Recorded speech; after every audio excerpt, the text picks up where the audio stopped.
మకర రాశి వారికి ఈ వారం అనుకూలంగానే ఉంది. రాశ్యాధిపతి ద్వితీయాధిపతి శని తృతీయంలో ఉన్నారు. చతుర్థ లాభాధిపతి అయిన కుజుడు భాగ్యంలో ఉన్నారు. శనిని చూస్తున్నారు తృతీయాన్ని. సహోదరి మధ్య ఉన్న బంధం పెరుగుతుంది. విభేదాలు ఏవైతే ఉన్నాయో అవి తొలగిపోతాయి. షష్టమాధిపతి దశమాధిపతి శుక్రుడు సప్తమంలో ఉన్నారు. వివాహం కావాల్సిన వారికి వివాహ ప్రయత్నాలు చేసుకోవచ్చు. మంచి సంబంధం కుదురుతుంది. సంబంధ విషయంలో జాతక పరిశీలన చేసుకుని ముందుకు వెళ్ళండి. అదేవిధంగా ఉద్యోగరీత్యా వ్యాపారరీత్యా ఎటువంటి ఇబ్బంది లేని వాతావరణం ఉంటుంది. ముఖ్యంగా రియల్ ఎస్టేట్ సంబంధించిన వ్యవహారాలు సానుకూలంగా ఉంది. సాఫ్ట్వేర్ రంగం వారికి సానుకూలంగా ఉంటుంది. ప్రభుత్వ ఉద్యోగస్తులు కూడా సానుకూలంగా ఉంది. అయితే ఉద్యోగ ప్రయత్నాలు ఎవరైతే చేస్తున్నారో మీరు ఆశించిన స్థాయి ఉద్యోగం కాకుండా చిన్న స్థాయి ఉద్యోగం వచ్చే అవకాశం ఉంటుంది. ఏదైనా సరే వచ్చిన ఉద్యోగ అవకాశాన్ని వదులుకోకుండా ప్రస్తుత కాలం ప్రకారం పరిస్థితుల ప్రకారం ఉద్యోగం మానకుండా ఉద్యోగం వదులుకోకుండా ప్రయత్నం చేయడం అనేది చెప్పదగిన సూచన. అదేవిధంగా ద్వితీయంలో కుటుంబ స్థానంలో రాహు అంత బలంగా లేరు. కుటుంబ పరంగా చిన్న చిన్న ఇబ్బందులు కావచ్చు, లేదా వాళ్ళ ఆరోగ్యం పట్ల కావచ్చు, ఏదో విధంగా ధనం నష్టం ఉండే అవకాశం గోచరిస్తోంది. వాటి విషయంలో జాగ్రత్త తీసుకోండి. మనకు ₹1 వస్తే ₹2 ఖర్చు ఉంటుంది. అదేవిధంగా ఇల్లు అమ్మి అప్పు తీర్చాలనే భావన ఏదైతే ఉందో అది పక్కన పెట్టాలి. ఉన్న పరిస్థితుల్లో ఇప్పుడున్న రోజుల్లో ఇల్లు కొనడం అనే కళ ఎంతోమంది, కానీ అమ్మడం 2 నిమిషాలు. కష్టం వచ్చినా నష్టం వచ్చినా సరే మనం దాన్ని ఎదిరించి ముందుకు వెళ్ళాలి తప్పితే కానీ ఉన్నవి అమ్మేసుకుని అప్పులు తీర్చేసుకుని మళ్ళీ అద్దె ఇంట్లో ఉండకుండా ఉండే పరిస్థితి మటుకి రానివ్వకండి. ఇది అందరికీ కాదండి, కొంతమందికే. కాబట్టి స్వగృహ కళ అనేది ఎంతోమంది వాళ్ళ జీవితాశయంగా ఉంటుంది. కాబట్టి దేవుడిచ్చిన ఇల్లుని చక్కగా కష్టమైనా సరే దానిని ఈఎంఐలు కట్టుకుంటూ ముందుకు వెళ్ళడం అని చెప్పదగినది. కష్టే ఫలి అన్నారు పెద్దలు. కష్టం తగిన ప్రతిఫలం కంపల్సరీ లభిస్తుంది కూడా. ప్రస్తుతం ఉన్న పరిస్థితుల్లో కాస్త ఇబ్బందులు ఉంటాయి, తాత్కాలిక ఇబ్బందులే మటుకే. ఆ ఇబ్బందులకు భయపడి వెనకడుగు మటుకు వేయకండి. భవిష్యత్తు బాగుంది. వీరికి ఏలినాటి శని కూడా పూర్తయింది. ఇటు లాభాధిపతి తృతీయాధిపతి గురువు షష్టంలో బలంగా ఉన్నారు. కాబట్టి ఆరోగ్యరీత్యా కూడా ఏమైనా ఇబ్బందులు ఉంటే కూడా తొలగిపోతాయి. ఈ రాశిలో జన్మించిన విద్యార్థులకు కాలం అనుకూలంగా ఉంది. మీ వ్యవహార శైలిలో కొన్ని మార్పులు చోటు చేసుకుంటాయి. ఫ్రెండ్స్కి దూరంగా ఉండడం, అధిక ఖర్చులకి దూరంగా ఉండడం చెప్పదగినది. విద్యలో మార్పు చేయాలి లేదా కొత్త విద్యలో అడుగు పెట్టాలి అనే యోచన చేస్తారు.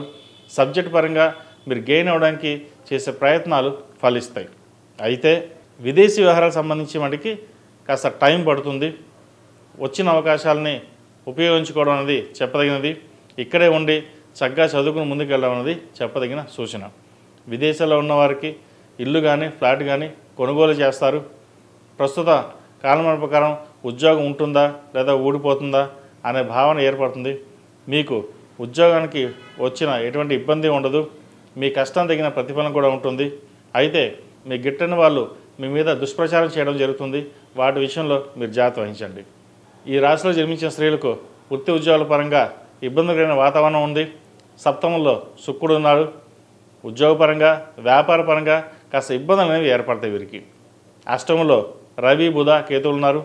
ఆరోగ్యరీత్యా కూడా కాస్త ఇబ్బందులు అనేవి ఏర్పడే అవకాశం గోచరిస్తుంది. వాటి విషయంలో జాగ్రత్త వహించండి.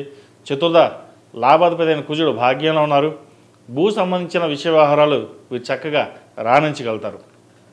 అదేవిధంగా అడ్మినిస్ట్రేషన్ ప్రభుత్వ సంబంధించిన విషయ వ్యవహారాలు బాగుంటుంది. ప్రభుత్వ ఉద్యోగం కోసం ఎవరైతే ప్రయత్నం చేస్తున్నారో రాత పరీక్షలు రాశారో వారికి ఉద్యోగం వచ్చే అవకాశం గోచరిస్తోంది. వాటి విషయంలో ఎటువంటి సంకోచాలు పెట్టకుండా మీ ప్రయత్నాలు మీరు ప్రారంభించండి. జాతక బలం బాగుంది, ఉద్యోగం వస్తుందా అంటే మన ప్రయత్నం మనం చేయాలి. ప్రయత్నం లోపం లేకుండా చేసే పని ఏదైనా సరే ఫలిస్తుంది. దైవానుగ్రహం కోసం సుబ్రహ్మణ్య స్వామి ఆరాధించండి. అష్టంలో కేతు ఉన్నారు. కేతుకు అధిష్టాన దేవత అయిన గణపతికి గకారక అష్టోత్తరంతో గరికతో పూజించండి. ఏదైనా విఘ్నాలు ఉంటే తొలగిపోయి ఆ గణనాథుడు మీకు అన్ని విధాలుగా ఆదుకొని మంచి శుభాలు చేకూరుతాయి. ఈ రాశివారు ప్రతిరోజు ప్రతినిత్యం గణపతి స్తోత్రం పఠించడం చెప్పదగిన సూచన. అదేవిధంగా జిల్లేడు ఒత్తులతో దీపారాధన చేయండి. ఇంట్లో కానీ వ్యాపార ప్రదేశంలో కానీ జిల్లేడు గణపతిని పెట్టుకోండి. చక్కగా జిల్లేడు గణపతికి పసుపు రాసి శుభ్రంగా బొట్టు పెట్టి అది వ్యాపార ప్రదేశంలో అయితే గుమ్మానికి ఎదురుకుండా పెట్టుకోవడం, టేబుల్ మీద పెట్టుకోవడం కానీ చేయండి. దానివల్ల మంచి ఫలితాలు ఉంటాయి. ఈ రాశిలో జన్మించిన వారికి కలిసి వచ్చే సంఖ్య 4, కలిసి వచ్చే రంగు గ్రే. ఏదైనా పని మీద బయటకు వెళ్ళేటప్పుడు బుధవారం కానీ శనివారం అనగానే వెళ్ళండి, మంచి ఫలితాలు సంప్రాప్తిస్తాయి. ePoojaStore.in పసుపు కుంకుమ నుంచి దేవతా విగ్రహాల దాకా అన్ని రకాల పూజలు, వ్రతాలు, వివాహం, గృహప్రవేశం, హోమాది శుభకార్యాలకు కావలసిన పూజా సామాగ్రి అంతా ఒక్క క్లిక్తో మీ ఇంటి వద్దకే. నేడే ఆర్డర్ చేయండి మీ ePoojaStore.in లో. One stop for all puja needs.